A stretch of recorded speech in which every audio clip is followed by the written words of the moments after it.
Pharmaceutical industry में enter करना मेरे हिसाब से बहुत डिफिकल्ट काम है। 70 ईयर्स बैक 70 साल से उसी लाइन में थे। Starting marketing company is extremely challenging, उस पर रिजल्ट भी लाए बहुत मुश्किल है। तो सर अपना एक्सपीरियंस बताइए।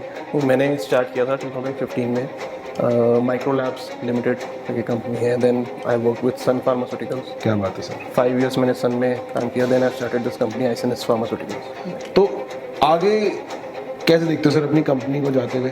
फर्दर ग्रो कर रहे हैं हम लोग धीरे धीरे करके। अभी एमपी से भी कुछ डिमांड आई है ब्रांड्स की। ऑल्सो ऑनलाइन अवेलेबिलिटी है हम लोगों की। अच्छा, तो पेशेंट्स कई बार ऐसा होता है कि सबसे पहले ब्रांड चेक करते हैं। क्योंकि सर आप एक फैमिली बिजनेस कहलाऊंगा मैं कि एक फादर सन डुओ साथ में काम कर रहे हैं, तो एटलीस्ट काम डिवाइड होने से थोड़ा फोकस। क्योंकि मैंने शुरू से मार्केटिंग में किया है काम, और पापा का रिटेल करा है, तो बिलिंग विलिंग का काम सारा पापा ही देखते हैं। आपकी जो गलतियां हैं या जो आपने सही चीज़ करी, अगर वो किसी और को पता चल जाए तो वो गलतियां नहीं करेगा और वो सही चीज़ पे बेटर करेगा। Hi, today I'm with Mr. Anshul Gagneja and Mr. Anil Gagneja, a father-son duo who have worked for so many years and built an empire called Icinus Pharmaceuticals Private Limited. So sir, बताइए कैसा कैसा लग रहा है यहाँ पे? मतलब आप हम मतलब एक्चुअली मेरे लिए बहुत बड़ी अपॉर्चुनिटी है कि आपके साथ मैं बैठ के एक्सपीरियंस जान सकता हूँ आपके बारे में कि आपने कैसे अपना ये एम्पायर शुरू करा, कहाँ से शुरू करा, उस चीज़ के बारे में बताइए। स्टार्टिंग पापा से ही करते हैं एक बार। जी थोड़ा सा सर। बताओ। हम लोग बेसिकली काफ़ी समय से इस लाइन में है। आफ्टर कोरोना बेटे ने कहा कि हम अपना सेटअप तैयार करते हैं, एक नया नया वेंचर लेके आते हैं। तो बस बेटे ने स्टार्ट कर दिया ये आइसनेस फार्मा के नाम से। क्या बात है सर। तो सर मतलब फार्मास्यूटिकल इंडस्ट्री में एंटर करना मेरे हिसाब से बहुत डिफ़िकल्ट काम है, स्पेशली जब आप जहाँ पे जिस फील्ड में काम करते हैं इतना ज़्यादा कंपटीशन है। तो मतलब आपने सर कैसे कहाँ से शुरू करा फार्मा में? कैसे आप, अभी हम बात भी कर रहे थे पॉडकास्ट से पहले कि आपके पिताजी भी। मेरे फादर सिंस 70 ईयर्स बैक 70 साल से उसी लाइन में थे। क्या बात है सर। तो बेटे ने कहा थोड़ा सा एक नया इस रूटीन से हट के काम करते हैं। 7 साल इन्होंने जॉब किया अच्छा, बड़ी एक रेप्यूटेड कंपनी में। तो तभी इनके माइंड में आ गया कि नहीं जी हमें अपना काम शुरू करना है। क्या बात है sir. Sir I think you know starting your own business, starting marketing company is extremely challenging, और आप मतलब उस पर रिजल्ट भी लाए वो और भी मुश्किल है। तो सर अपना एक्सपीरियंस बताइए। मैंने स्टार्ट किया था 2015 में।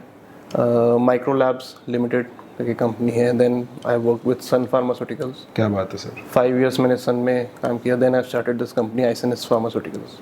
तो आप मतलब ऐसा कौन सा पॉइंट आया, रियलाइजेशन आई कि हमें खुद का ही करना है? मुझे स्टार्टिंग से था कि अपना ही करना है, अच्छा, क्योंकि बिजनेस फैमिली है शुरू से ही, तो जॉब में मेरी प्रेफरेंस थी नहीं। अच्छा, शुरू से ही था कि अपना ही बिजनेस करना है। तो आई हैव टेकन इट, थोड़ा सा एक्सपीरियंस वहाँ से लिया। हाँ जी। And then I started this. नहीं सर, दैट्स ट्रिमेंडस।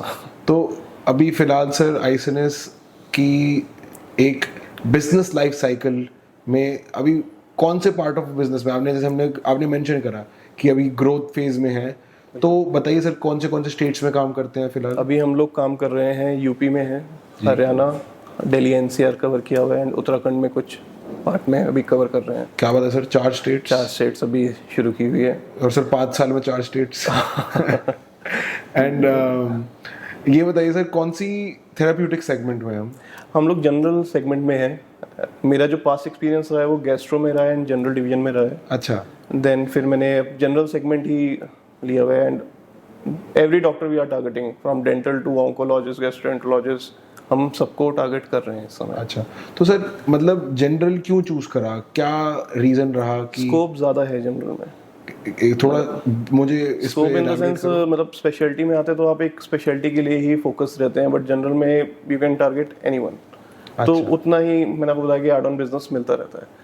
मतलब कहीं से ये नहीं रहता कि मैं सिर्फ गैस्ट्रो टारगेट कर रहा हूँ तो मेरा डेंटल से बिजनेस शुरू है। मैं डेंटल मतलब अगर मैं हॉस्पिटल में जाता हूँ तो मेरे पास 30-40 डॉक्टर्स वहाँ पे रहते हैं। करेक्ट, इनफैक्ट कोई भी मेरा लड़का भी काम कर रहा है, 30 to 40 डॉक्टर्स वहाँ से एक जगह से मिलकर आता है। नहीं सर, क्या बात है। स्कोप ज़्यादा बढ़ जाता है वहाँ से। एंड मतलब अगर मुझे लगता है, मैं जैसे कि अपने कस्टमर से धीरे धीरे मिलता हूँ और समझता हूँ, मतलब मुझे लगता है अगर मुझे भी मार्केटिंग कंपनी शुरू करनी होती तो जनरल स्टार्टिंग बेटर ऑप्शन है कंपेयर टू एक स्पेशलाइज्ड जाना। तो आगे कैसे देखते हो सर अपनी कंपनी को जाते हुए? फर्दर ग्रो कर रहे हैं हम लोग धीरे धीरे करके। अभी एमपी से भी कुछ डिमांड आई है ब्रांड्स की। अच्छा। ऑल्सो ऑनलाइन अवेलेबिलिटी है हम लोगों की। अच्छा। तो पेशेंट्स कई बार ऐसा होता है कि सबसे पहले ब्रांड चेक करते हैं कि डॉक्टर जिसको प्रिस्क्रिप्शन दे रहे हैं कि वो कहाँ अवेलेबल है, क्योंकि जनरली कई बार ऐसा होता है कि ब्रांड्स अवेलेबिलिटी नहीं हो पाती। अच्छा। पेशेंट अगर ऑनलाइन सर्च करता है तो उसे जो प्लेटफॉर्म्स हैं, बड़े प्लेटफॉर्म्स हैं, वहाँ पे हमारे ब्रांड्स अवेलेबल हैं, तो वो अपने होम डिलीवरी करवा सकते कहाँ पे हैं। अवेलेबल? जैसे अपोलो फार्मेसीज हैं ऑनलाइन, टाटा 1mg है, टाटा 1mg का काफ़ी अच्छा सपोर्ट है हम लोगों के पास। बहुत अच्छी बात है सर। तो पेशेंट वहाँ से इजीली अपने घर पे मंगा सकता है मेडिसिन। नहीं तो जनरली इशू रहता है कि इस वाले केमिस्ट पे ये है, इस पे नहीं है, सब्स्टिट्यूट दे दूँ, ये कर दूँ, तो वो सब फिनिश हो जाता है। नहीं, आई थिंक मतलब सर जैसे कि इतनी ब्लिंकिट ही ले लीजिए सर। ब्लिंकिट जैसी कंपनी ने एक अनऑर्गेनाइज सेक्टर को ऑर्गेनाइज कर दिया। बिल्कुल बिल्कुल। और हम एक ऐसे सेक्टर में खुद है फार्मा में जहाँ जो अनऑर्गेनाइज्ड है इन टर्म्स ऑफ डिलीवरी या लॉजिस्टिक्स। बिल्कुल बिल्कुल। तो I am sure sir specially general segment में तो आपको और भी आसानी हो गया काम कि कर सकते रहता है उसका पार्ट ऑनलाइन प्लेटफॉर्म का। I am sure sir. तो सर आप बताइए थोड़ा सा कि आप मतलब एक रादर देन फार्मा क्वेश्चन नहीं है ये, मैं क्वेश्चन है कि क्योंकि सर आप दोनों फैमिली से एक फैमिली बिजनेस खिलाऊंगा मैं कि एक फादर सन डुओ साथ में काम कर रहे हैं, क्या एक्सपीरियंस रहा? क्या मतलब डिफिकल्टीज भी हुई होंगी, कुछ चीज़ें बेटर भी हुई होंगी? नहीं, ऐसा कुछ नहीं है, कुछ भी ऐसा नहीं है। मतलब क्योंकि लाइन मेरी अलग है, इनकी लाइन अलग है। अच्छा। तो मार्केटिंग तो ये देखती ही है, बाकी बैक ऑफिस का पापा के पास ही रहता है चीज़ें। तो एटलीस्ट काम डिवाइड होने से थोड़ा फोकस, क्योंकि मैंने शुरू से मार्केटिंग में ही किया है काम, और पापा का रिटेल का है तो बिलिंग विलिंग का काम सारा पापा ही देखते हैं, और मार्केटिंग का सारा मैं अपने हैंड में। ये तो सर ये बहुत अच्छी बात है because it's like wholesome sir कि आप दोनों आए और आप दोनों से सीखने के लिए मिला, क्योंकि डिफरेंट पॉइंट ऑफ व्यू है सबके। अब जैसे हमारा भी फैमिली बिजनेस है, मेरे पापा और मेरे चाचा भी मेरे साथ है, तो हम सबका एक दृष्टिकोण सोचने के बारे में चीज़ें अलग है, तो वो बहुत बहुत अच्छी बात है सर। प्लेटफॉर्म तो एक ही आ जाता है ना। हाँ जी। एट द एंड कंपनी को ही ग्रो कराना है, वो एक अकेला आदमी नहीं कर सकता, उसके लिए टीम भी चाहिए। इनफैक्ट जो मेरे एम्प्लॉयज़ भी हैं उनका भी कहीं ना कहीं डेडिकेशन है जिसकी वजह से ग्रो कर रहे हैं, क्योंकि मैं हर जगह नहीं हो सकता, वो लोग एट द एंड वो काम लोग कर रहे हैं बैक एंड। पर सर मेरा ये मानना है कि आपके एम्प्लॉयज़ काम अच्छा इसलिए करें क्योंकि लीडरशिप अच्छी है आपकी और सर की, कि आप उन्हें ट्रेन कर सकते हो।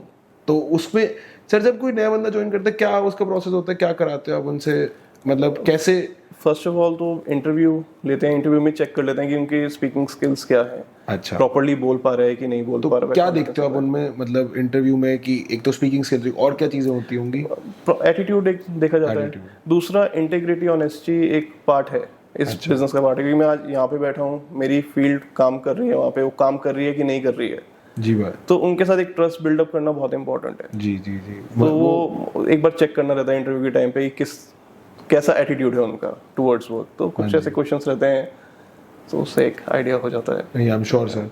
एंड आपकी सर इतनी मतलब वेल स्किल्ड टीम होगी कि वो जब भी ऐसे काम कर पा रहे हैं कि आप यहाँ बैठे हो और आपको कॉल भी नहीं आ रही। एंड आई थिंक सर अब जैसे कि आपने बताया आप जनरल सेगमेंट में काम करते हैं, तो आगे जाते हुए कौन से प्रोडक्ट्स या कौन सी सेगमेंट्स जनरल में ही रहेंगे, आगे आप किसी स्पेशलाइज्ड सेगमेंट में जाएंगे, या क्या आपका उसके पीछे थॉट है? अभी फर्दर डिविजन्स का तो प्लान नहीं है, लेकिन हाँ हम लोग टारगेट कर रहे हैं, जैसे डेंटल स्पेशलिटी में आए हैं तो अभी हम लोग माउथ वॉश हम लोगों ने लॉन्च किया है, एंड एंटीबायोटिक्स भी लेकर आ रहे हैं, and even we are planning for toothbrushes also. क्या बात है सर। तो एक वो फिर धीरे धीरे करके सेगमेंट में डिवीजन आएगा, लेकिन अभी करंटली एक डिवीजन के थ्रू हम लोग मैनेज कर पा रहे हैं उस चीज़ को। अच्छा, तो फर्दर जैसे जैसे ग्रो कर रहे हैं वैसे वैसे चीज़ें अलग हो रही हैं। क्या बात है सर, दैट्स अमेजिंग। तो सर अब जैसे कि हम आगे जाते हुए, जैसे कि जो आपका इतना एक्सपीरियंस रहा है फार्मा इंडस्ट्री में एज अ होल, तो आपने इंडस्ट्री के बहुत सारे अलग अलग फेजेस देखे होंगे, तो आगे pharma industry, Indian pharma industry कहाँ जा रही है? बड़ा अच्छा ग्रोइंग में है, आप नहीं कह सकते। तो मतलब उसमें क्या मतलब आपको लगता है कि आगे जाके चेंज होने वाला है?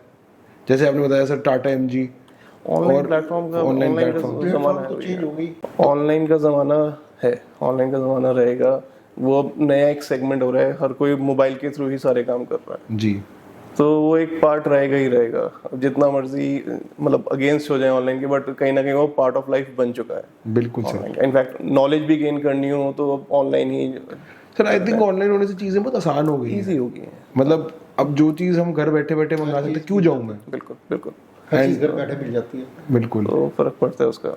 इनफैक्ट ऑनलाइन मार्केटिंग भी हम लोगों का व्हाट्सएप्स भी जाते हैं डॉक्टर्स के पास या केमिस्ट के पास, कुछ नया प्रोडक्ट आता है तो हम लोग उसको इंस्टाग्राम पे कहीं ना कहीं हम लोग अपडेट करते हैं उन सब चीज़ों को। बिल्कुल सही तो बात, पार्ट रह गया, बाकी दिखता है तो हमें हर जगह दिखना भी है, बिल्कुल सही बात मार्केट है। में रहना पड़ता है उस चीज़ को लेके। तो सर आप अपनी, जैसे आप पहले बता रहे थे अपनी कंपनी स्टार्ट करने से पहले आपका मार्केटिंग साइड में ही रहे हो, तो उस टाइम आपने क्या ऐसी चीज़ें सीखी और कि जो आज भी आप इम्प्लीमेंट कर पा रहे हो। मैं ये इसलिए पूछ रहा हूँ, मैं आपको थोड़ा बताता हूँ स्टोरी, कि मैं इसलिए पूछ रहा हूँ क्योंकि सर जो हमारी ऑडियंस है ना वो आपकी तरह मार्केटिंग कंपनीज हैं, हमारी तरह मैन्युफैक्चरर्स हैं, और वो लोग हैं जो पहली बार स्टार्ट कर रहे हैं। तो वो मेरा पॉइंट ये है, ये हमेशा पॉडकास्ट का यही पॉइंट रहता है कि आपकी जो गलतियाँ हैं या जो आपने सही चीज़ करी, अगर वो किसी और को पता चल जाए तो वो गलतियाँ नहीं करेगा और वो सही चीज़ पे बेटर करेगा।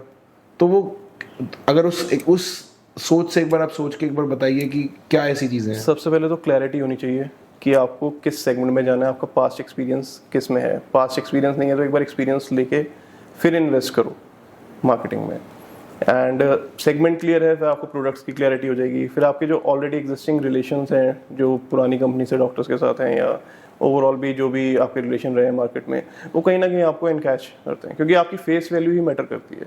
जी आप किसी भी कंपनी में हो, आपकी फेस वैल्यू मैटर करती है कि आप फेस वैल्यू के साथ एटीट्यूड भी आपका रहता है।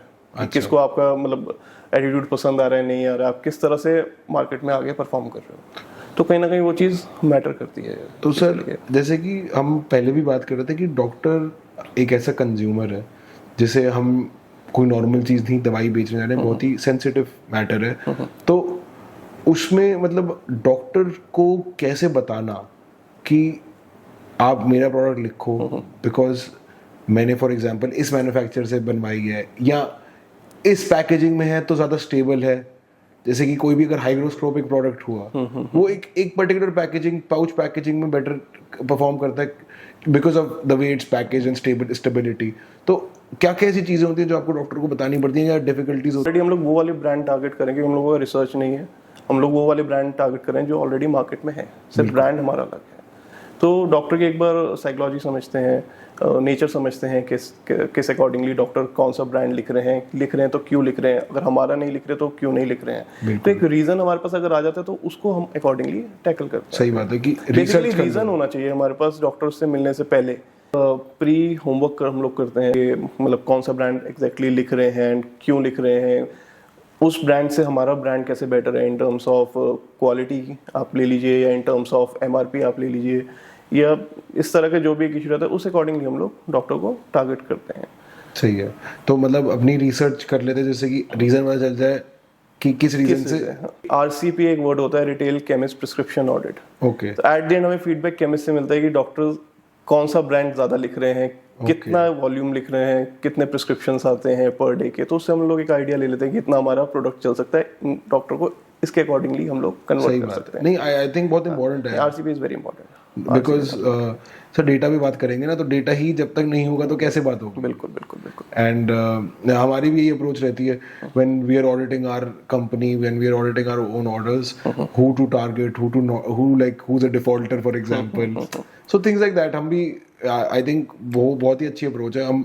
मुझे भी उससे सीखना चाहिए कि हम क्या कर सकते हैं अप्लाई, कि हम और कैसे उसमें देखें।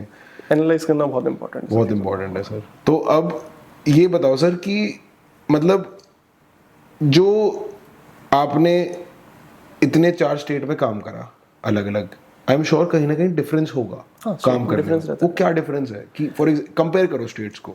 अगर मैं कंपैरिजन करूं तो दिल्ली की मार्केट थोड़ा सा मतलब इजी गोइंग है, मतलब दे देते हैं वो, मतलब जैसे कि सपोज मेडिसिन मेरी 100 रुपीज़ की आ रही है तो वो 100 रुपीज़ पे कर देंगे। But in terms of local market की बात करूं तो वहाँ पे अगर डॉक्टर ने एक प्रिस्क्रिप्शन लिखा है, सपोज 10 दिन की दवाई लिखी है, तो वहाँ पे वो हो सकता है पेशेंट 2 दिन की लेके जाए, एंड उसमें से भी अगर एक से आराम मिल गया तो एक गोली वापस भी कर सकता है केमिस्ट का।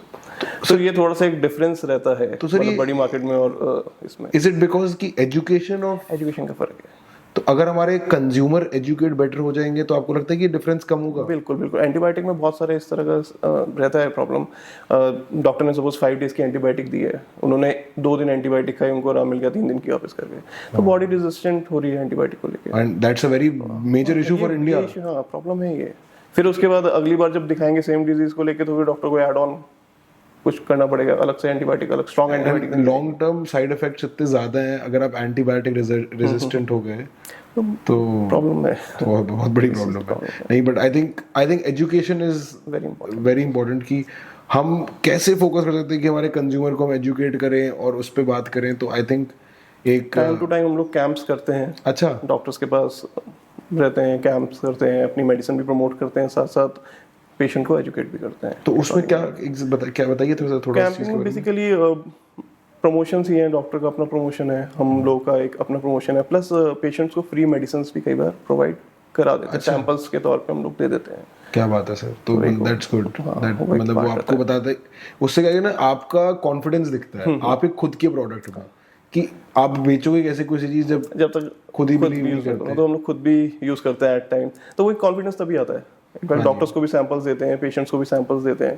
तो फर्क पड़ता है उससे। तो सर अब ये बताइए कि एक रिलायबल मैन्युफैक्चर होने का कुछ मतलब डिफरेंस आता है आपके काम में? बिल्कुल, मैं मतलब बजाज फॉर्मुलेशन से जुड़ने से पहले कई सारे मैन्युफैक्चरर्स की फैक्ट्रीज विजिट करके आया हूँ, बट मुझे मतलब एक वो सेटिस्फैक्शन नहीं मिली उनके साथ। अच्छा, कहीं कुछ लीकेज है, कहीं कुछ सीलन है, कुछ मतलब वो उनकी फैक्ट्रीज मुझे वैसे ही उससे अकॉर्डिंग लगी। लेकिन जब बजाज फॉर्म, तभी मेरे सारे ब्रांड्स आपसे बन रहे हैं। Thank you. 99% ब्रांड आपसे बन रहा है, एक ब्रांड अगर नहीं बन रहा है तो रीजन है कि आपके पास अभी वो मैन्युफैक्चरिंग में नहीं है, थैंक यू सर। तो तभी रीजन बिहाइंड यही है। अब जैसे कि अब आप एक बंदे से बनवा रहे हो, तो सर एक बंदे से बनवाने से मेरे हिसाब से एक कंफर्ट आपके लिए ये है कि आपको कोऑर्डिनेट ज्यादा नहीं करना पड़ेगा। बिल्कुल बिल्कुल, कि आप अपना फोकस मार्केटिंग पे रखो, जो आपका काम है इस पे कोऑर्डिनेशन भी रखो। आपने सीआरएम में साइन किया हुआ है, मेरी डायरेक्ट उनसे बात हो जाती है, सिर्फ एक जने से मेरी बात होके इजी गोइंग हो जाता है, तो फॉलो अप इजीली हो जाता है वहाँ पे। ठीक है सर, तो सर बहुत अच्छा लगा आपसे मिलके, बहुत अच्छा लगा आपसे सीख के। Thank you so much sir, बहुत अच्छा लगा। Thank you. So more than an educating podcast, this was more of an experience, I could understand from, because this is a father and son working together in an industry for so long, as mentioned, 70 years, so many different phases of the industry, and making sure they have stayed for all of those phases and succeeded in all. Thank you so much for joining, and we'll be back soon.